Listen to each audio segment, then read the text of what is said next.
नमस्कार विद्यार्थी मित्रांनो, स्वागत आहे तुम्हा सर्वांचं महा एक्झाम पॉइंट एज्युकेशनल युट्यूब चॅनलमध्ये। तर मित्रांनो आज 25 ऑक्टोबर आजपासून मित्रांनो आपली नगर परिषद भरती परीक्षा सुरू झालेली आहे, ज्यामध्ये मित्रांनो कर निर्धारण व प्रशासकीय सेवा या पदाकरिता मित्रांनो 2 सत्र देखील पूर्ण झालेले आहेत, मॉर्निंग आणि आफ्टरनूनचे मित्रांनो।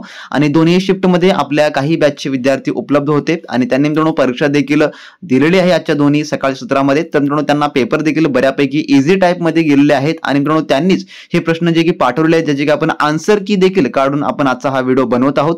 तर व्हिडिओ खूप इम्पॉर्टंट म्हणून तुमची अपकमिंग एक्झाम असेल तर तुम्ही परीक्षेला जाणारे असाल थर्ड शिफ्ट मध्ये किंवा उद्याच्या शिफ्ट मध्ये, तर या प्रश्नाला तुम्ही अनुसरून मित्रांनो अभ्यास करा, नक्की तुम्हाला परीक्षेमध्ये त्याचा फायदा होणारा असेल। तर मित्रांनो आपला आजचा व्हिडिओ स्टार्ट करण्या अगोदर तर मित्रांनो आपला व्हिडिओ आवडला तर नक्की लाईक करा, चॅनल नवीन असाल सबस्क्राइब करून घ्या मित्रांनो अशाच प्रकारचे लेटेस्ट अपडेट मिळवण्याकरता। तर मित्रांनो हे जे प्रश्न नेमके आहेत जे की सकाळ आणि दुपार सत्रामध्ये मित्रांनो आहेत, जर यामधल्या या व्यतिरिक्त किंवा तुमच्याकडे प्रश्न असतील तर मित्रांनो नक्की खाली कमेंट बॉक्स मध्ये कमेंट करून तुम्ही आम्हाला सांगू शकता, जेणेकरून आपला जो एव्हरी नाईट 8 PM ला आपला जो व्हिडिओ येतो त्यामध्ये आपण सर्व प्रश्न कव्हर करण्याचा प्रयत्न करू। तर मित्रांनो पाहूया मित्रांनो नेमकं कोणत्या प्रकारचे प्रश्न आज सकाळ व दुपारच्या सत्रामध्ये विचारण्यात आलेले होते। सर्व काही सेक्शन वाईज आपण प्रश्न कव्हर करणार आहोत, त्यामुळे व्हिडिओला काळजीपूर्वक पाहायला मात्र विसरू नका। तर मित्रांनो जो पहिला सेक्शन आपण कव्हर करणार आहोत तो आहे मराठी व्याकरणचा।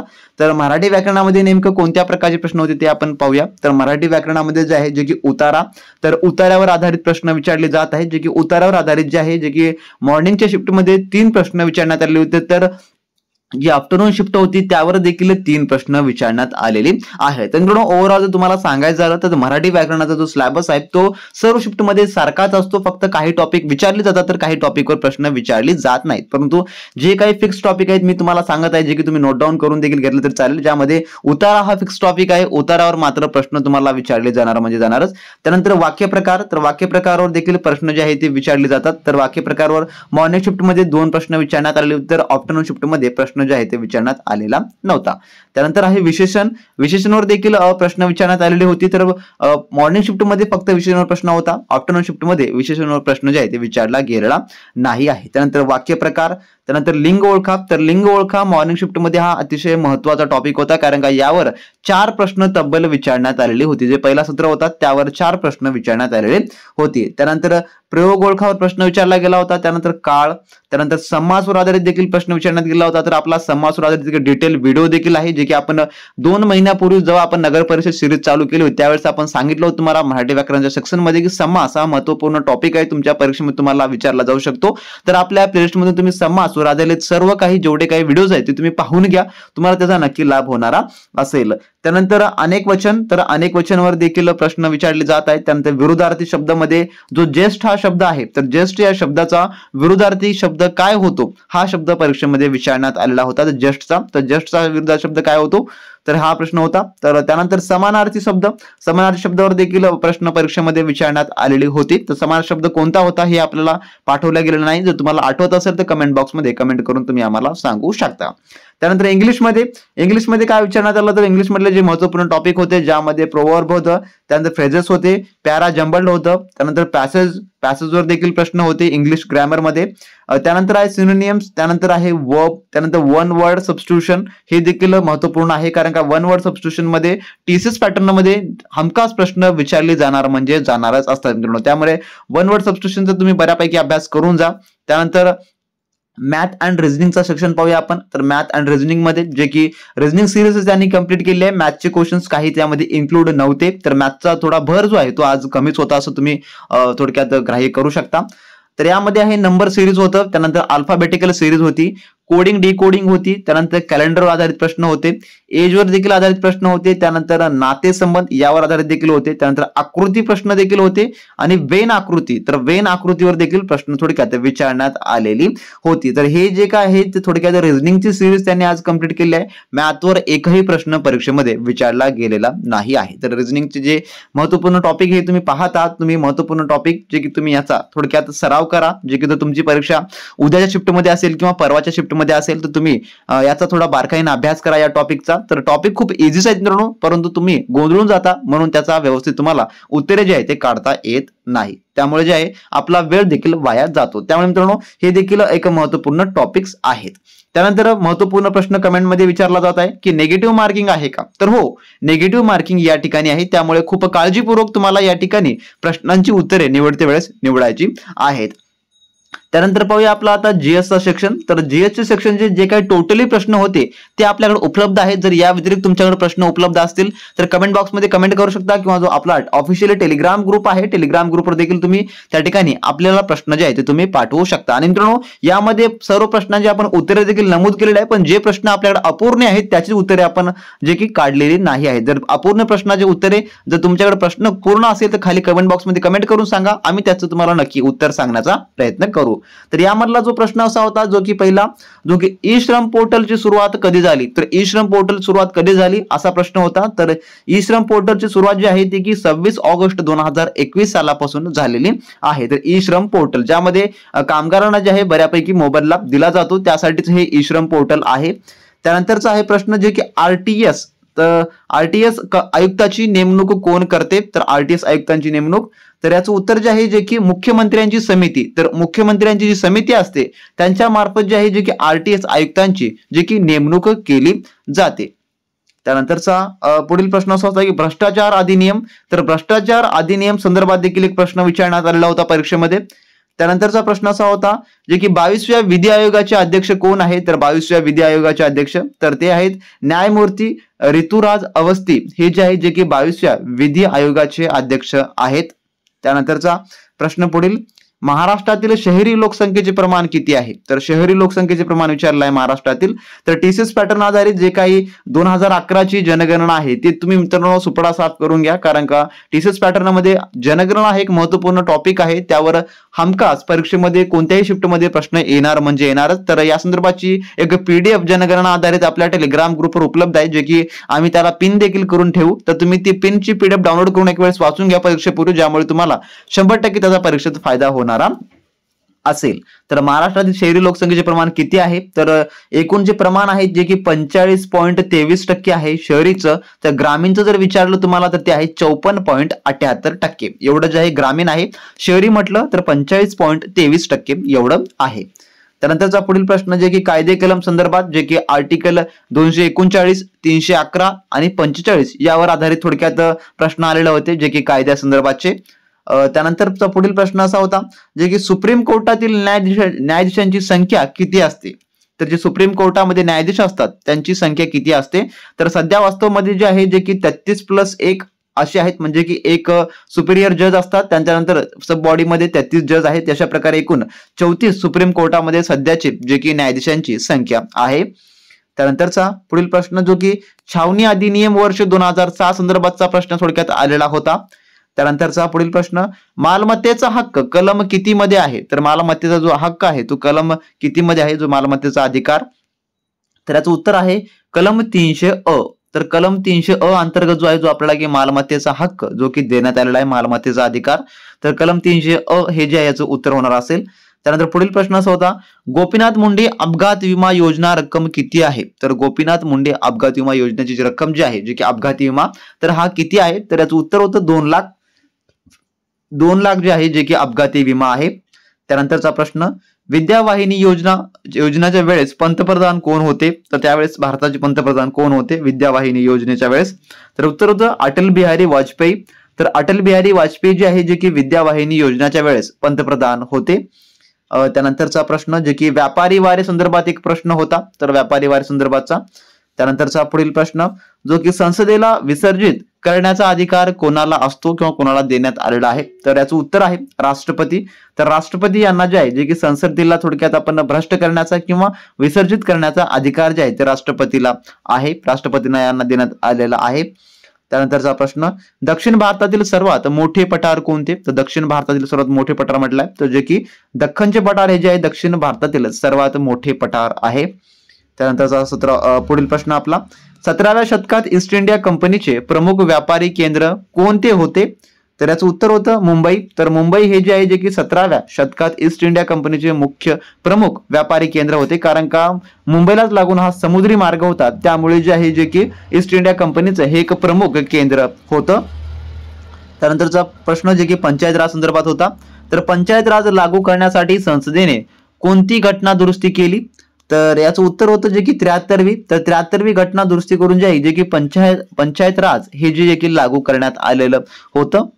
त्यानंतरचा पुढील प्रश्न, इसवी सन पूर्व 230 मध्ये कोणाचे शासन होते? तर असा देखील प्रश्न होता का थोडक्यामध्ये कोणत्या घराण्याने जे आहे कोणत्या शासनाने जे आहे जे की 400 वर्ष सतत राज केलं? तर ते आहे सातवाहन घराणे. तर सातवाहन हे जे वंश होतं जे की इसवी सन पूर्व 230 मध्ये जे की त्याचे शासन होते सातवाहन घराणे. तर पाहू शकता इतिहासामधला किती ओल्ड एशियंट मधला हा क्वेश्चन तुम्हाला विचारला गेलेला आहे. त्यानंतरचा प्रश्न पुढील, 2001 ते 2011 सालामध्ये महाराष्ट्रात लोकसंख्या वाढीचा दर किती टक्के होता? तर याचं उत्तर होतं जे की 15.99% एवढा जो आहे जो की होता. त्यानंतरचा पुढील प्रश्न असा होता मित्रांनो की युके जे की युनायटेड किंगडमने जो की हा चालू घडामोडी संदर्भाचा प्रश्न आहे. तर युनायटेड किंगडमने जे की ब्राझीलला अमेझॉन फंड किती रुपये दिले? तर किती रुपयामध्ये दिला होता? तर थोडक्यात आपण याचं उत्तर डॉलरमध्ये घेतलेलं आहे. तर उत्तर जे आहे याचं जे की $100 मिलियन, तर $100 मिलियन जे की दिलेला आहे युकेने ब्राझीलच्या जे की अमेझॉन फॉरेस्ट साठी जो फंड जो की दिलेला फंड आहे जो की $100 मिलियन. त्यानंतरचा पुढील प्रश्न, महाराष्ट्राचा अर्थसंकल्प कोणी मांडला जो की सध्याचा रिसेंटली? तर याचं उत्तर आहे देवेंद्र फडणवीस यांनी जो आहे तो मांडलेला आहे. त्यानंतरचा प्रश्न, भिल्ल, वारली आणि गोंड या आदिवासी जाती जे की थोड्या जमाती तर कोणत्या पर्वत रांगेत आढळतात? तर याचं उत्तर आहे सातपुडा या पर्वत रांगेमध्ये या जे थोडक्यात आदिवासी जमाती आढळतात, भिल्ल, वारली आणि गोंड. त्यानंतरचा प्रश्न, केरळमधील नव्याने शोधली गेलेली कॅटफिशचे नाव काय? तर हे देखील एक लेटेस्ट प्रश्न आहे जो की केरळमध्ये नव्याने शोधली गेलेली जी की कॅटफिश आहे तिचे नाव काय? तर तिचं नाव थोडक्यात जे आहे जे की होराग्लॅनिस पोपुली असं जे आहे थोडक्यात या कॅटफिशचं नाव आहे जी की नव्याने शोधली गेलेली ही कॅटफिश आहे, होराग्लॅनिस पोपुली. त्यानंतरचा पुढील प्रश्न जो की जैवविविधता अधिनियम 2009 या संदर्भात होता. तर थोडक्यात प्रश्न जे आहे जो की पेपर 2 मधले प्रश्न विद्यार्थ्यांना आठवत नाहीत पण पेपर 1 मधला जो प्रश्न काय ऍक्युरेट होते त्यांनी आम्हाला लिहून पाठवलेले आहेत टेक्स्ट मेसेजद्वारे. तर पेपर 2 मधले हा एक प्रश्न पेपर 2 मधलाच आहे जो की जैवविविधता अधिनियम 2009 संदर्भातचा. तर तुम्हाला जर आठवत असेल तर नक्की खाली कमेंट बॉक्समध्ये कमेंट करून सांगू शकता जेणेकरून आपण अपकमिंग आपला जो व्हिडिओ असेल जो की कर निर्धारण सेवाचा जो की फायनल व्हिडिओ आपल्या आजच्या दिवसभराच्या 3 शिफ्ट मधला तर त्यामध्ये हा नक्की प्रश्न आपण इन्क्लूड करू. त्यानंतरचा प्रश्न पुढील असा आहे, महाराष्ट्रातील ग्रामीण भागातील नळ जोडणी पूर्ण करण्याचे जे की लक्ष्य कोणत्या वर्षापर्यंत आहे? तर हे जे लक्ष्य आहे टार्गेट आहे महाराष्ट्र सरकारचं ते आहे 2024 पर्यंत. तर ऑप्शन मध्ये तुम्हाला 27, 28, 29 असं देखील दिलेलं असेल परंतु हे टार्गेट जे आहे 2024 पर्यंत आहे. त्यानंतरचा पुढील प्रश्न आपला, मुंबई किनारपट्टीवर मान्सून वारे कधी येतात व कधीपर्यंत थांबतात? तर याचं उत्तर जे आहे जे की जून ते सप्टेंबर पर्यंत, जून मध्ये येतात आणि सप्टेंबर पर्यंत थांबतात असं जे आहे थोडक्यात त्याचं उत्तर होणार असेल. त्यानंतरचा प्रश्न पुढील, नैसर्गिक न्यायाची तत्वे भारतात सर्वप्रथम कोणाच्या खटल्यात आली? तर कोणाच्या खटल्यात आलेली होती? तर याचं उत्तर जे होतं जे की केशवानंद भारती विरुद्ध केरळ राज्य खटला यामध्ये जे की नैसर्गिक न्यायाची तत्वे जी आहे भारतात सर्वप्रथम या खटल्यात आलेली होती. केशवानंद भारती विरुद्ध केरळ राज्य खटला हा लक्षात ठेवून घ्या तुम्ही. त्यानंतरचा पुढील प्रश्न, जे की सुप्रीम कोर्टाने नियम 2013 राज्यघटनेच्या कोणत्या कलमा अंतर्गत बनवले होते? जे की सुप्रीम कोर्ट रूल्स 2013 चे हे जे प्रश्न आहे त्या संदर्भाचा आहे हा. तर याचं उत्तर आहे जे की कलम 145 अन्वये जे की बनवलेला होता. त्यानंतरचा पुढील प्रश्न, पुणे सार्वजनिक सभा कर मुक्त मोहीम कोणी राबवली? तर ही जी मोहीम आहे ती कोणी राबवली होती पुणे सार्वजनिक सभा कर मुक्त मोहीम? तर याचं उत्तर आहे लोकमान्य टिळक यांनी राबवलेली होती. त्यानंतरचा पुढील प्रश्न, भारतीय निवडणूक आयोगाची स्थापना कोणत्या कलमा अंतर्गत होते? तर याचं उत्तर जे आहे ते आहे की कलम 324. तर कलम 324 अन्वये जे आहे भारतीय निवडणूक आयोगाची स्थापना होते. त्यानंतरचा राज्यपाला प्रश्न संदर्भात होता. तर राज्यपाला संदर्भात देखील एक विधाने अनेक विधानावर आधारित हा प्रश्न विचारण्यात आलेला होता राज्यपाला संदर्भातचा. त्यानंतरचा प्रश्न, राष्ट्रहितासाठी संसदेला कायदे करण्यासाठी कोणत्या कलमा अंतर्गत अधिकार मिळतात किंवा देण्यात आलेले आहेत? कोणत्या कलमा अंतर्गत जे की राष्ट्रहितासाठी संसदेला कायदे बनवण्याचा? तर याचं उत्तर आहे कलम 249. तर कलम 249 अन्वये जे आहे त्यांना जे की विशेष अधिकार देण्यात आलेले आहे जे की राष्ट्रहितासाठी ते जे की कलम बनवू शकतात कोणतेही. त्यानंतरचा प्रश्न, महाराष्ट्र ग्रामीण लोकसंख्या दशवार्षिक वाढ किती टक्के होते? तर दशवार्षिक जी वाढ आहे महाराष्ट्र ग्रामीण लोकसंख्येची किती होते? तर उत्तर आहे 10.34% जी आहे ती वाढ होते. त्यानंतरचा पुढील प्रश्न, भारताचा सस्तन प्राणी प्राणी संख्येत क्रमांक किती आहे? तर जे की सस्तन प्राणी संख्येमध्ये भारताचा जगामध्ये कितवा क्रमांक आहे? तर याचं उत्तर जे आहे थोडक्यात जे की 4, जे की 4था क्रमांक भारताचा लागतो सस्तनी प्राण्यांमध्ये. त्यानंतरचा पुढील प्रश्न, भ्रष्टाचार अधिनियम मधील लाच देणाऱ्या जबरदस्ती साक्ष द्या लावली हे किती दिवसात सांगावे लागते? तर जबरदस्ती साक्ष दिलेले तर याचं उत्तर आहे 7 दिवसामध्ये सांगावे लागते. त्यानंतरचा प्रश्न, महाराष्ट्रामधील सर्वात मोठा जिल्हा कोणता? तर उत्तर आहे अहमदनगर हा जो आहे सर्वात मोठा जिल्हा आहे. त्यानंतर ज्योतिबा खंडोबा मंदिर कोठे आहे? तर ज्योतिबा खंडोबा मंदिर जे आहे रत्नागिरी जिथे आहे, रत्नागिरी जिल्ह्यात.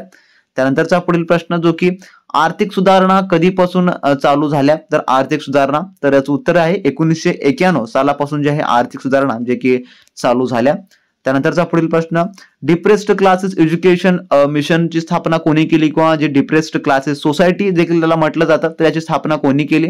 तर उत्तर आहे डॉक्टर बाबासाहेब आंबेडकर यांनी जी आहे ती केलेली आहे, डॉक्टर BR आंबेडकर यांनी. त्यानंतरचा पुढील प्रश्न, करबंदी चळवळ लेख 1896 मध्ये कोणत्या वृत्तपत्रात आले होते? तर जे की करबंदी चळवळ संदर्भातचा लेख कधी 1896 मध्ये? तर उत्तर आहे केसरी या वृत्तपत्रामध्ये आले होते जे की हे लेख. त्यानंतरचा प्रश्न, जिल्हा दंडाधिकारी या संदर्भात देखील थोडक्यात प्रश्न होता जे की आठवला नाही पण त्यांनी टॉपिक लिहून आपल्याला सेंड केलेला आहे. जर तुम्हाला आठवत असेल तर सांगू शकता खाली कमेंट बॉक्स मध्ये कमेंट करून. त्यानंतरचा पुढील प्रश्न, महाराष्ट्राचे क्षेत्रफळ किती आहे? तर महाराष्ट्राचे क्षेत्रफळ किती आहे हा लेटेस्ट होता थोडक्यात एक प्रश्न होता. तर महाराष्ट्राचे क्षेत्रफळ जे आहे एकूण 3,07,790 चौरस किलोमीटर एवढे आहे जे की महाराष्ट्राच्या क्षेत्रफळा संदर्भातचा हा प्रश्न थोडक्यामध्ये विचारण्यात आलेला होता. तर मित्रांनो एवढे काही प्रश्न आहेत जे की आपल्याकडे उपलब्ध झालेले होते जे की आपण या व्हिडिओमध्ये विथ त्यांच्या आन्सर सोबत आपण माहिती मिळवलेली आहे. जर तुमच्याकडे या व्यतिरिक्त काही प्रश्न असतील तर तुम्ही या व्हिडिओच्या कमेंट बॉक्समध्ये कमेंट करून सांगू शकता किंवा जो आपला ऑफिशियली टेलिग्राम ग्रुप आहे तो देखील तुम्ही जॉईन करून आम्हाला मित्रांनो आपल्या टेलिग्राम ग्रुपवर तुम्ही पाठवू शकता मित्रांनो. तर मित्रांनो या प्रकारचे प्रश्न आजच्या दोन्ही शिफ्टमध्ये थोडक्यात प्रश्न विचारण्यात आलेली होती. तर या व्यतिरिक्तचे प्रश्न तुम्ही नक्की पाठवा खाली कमेंट बॉक्समध्ये कमेंट करून. आणि जो आपला संध्याकाळी 8 वाजता व्हिडिओ येतो त्यामध्ये आपण फर्स्ट, सेकंड आणि थर्ड अशा तिन्ही शिफ्टचे प्रश्न एकाच व्हिडिओमध्ये आपण इन्क्लूड करून जेणेकरून मित्रांनो पुढील विद्यार्थ्यांना हेल्प होईल अशा पद्धतीने आपण तो व्हिडिओ बनवत असतो. तर मित्रांनो हा व्हिडिओ आवडला असेल तर नक्की लाईक करा, चॅनलवर नवीन असाल सबस्क्राईब करून घ्या आणि हा महत्त्वपूर्ण व्हिडिओ तुमच्या मित्रांसोबत नक्की शेअर करा मित्रांनो. कारण का या प्रकारचे प्रश्न जे आहेत तुमच्या अपकमिंग एक्झाम मध्ये देखील विचारले जाणारे असतील. आणि ज्या विद्यार्थ्यांना या परीक्षेच्या अंतिम दिवसांमध्ये ज्यांची कम्प्युटर, सिव्हिल, मेकॅनिकल किंवा इलेक्ट्रिकल ब्रांचेसची तयारी करत असतील त्यांना जर टेक्निकल क्वेश्चन बँक हवा असेल त्यांनी आपल्या व्हॉट्सअप कॉन्टॅक्ट करून घ्यायचा आहे. डिस्क्रिप्शन बॉक्स मध्ये ऑफिशियली लिंक जी आहे ती प्रसिद्ध करण्यात आलेली आहे. त्या ठिकाणी मित्रांनो तुम्ही क्लिक करून तुम्ही आपल्या व्हॉट्सअपशी कॉन्टॅक्ट करून तुम्ही सर्व काही आपल्या येणाऱ्या नगर परिषद भरतीची मित्रांनो सर्व काही तयारीची तुम्ही मटेरियल जे आहे की मिळवू शकता मित्रांनो. तर व्हिडिओ भेटला तर नक्की लाईक करा, चॅनल नवीन असाल सबस्क्राईब करून घ्या आणि तुमच्या मित्रांसोबत हा व्हिडिओ नक्की शेअर करा मित्रांनो. भेटू नेक्स्ट व्हिडिओ मध्ये. तोपर्यंत बी प्रॅक्टिस क्रॅक एक्झाम.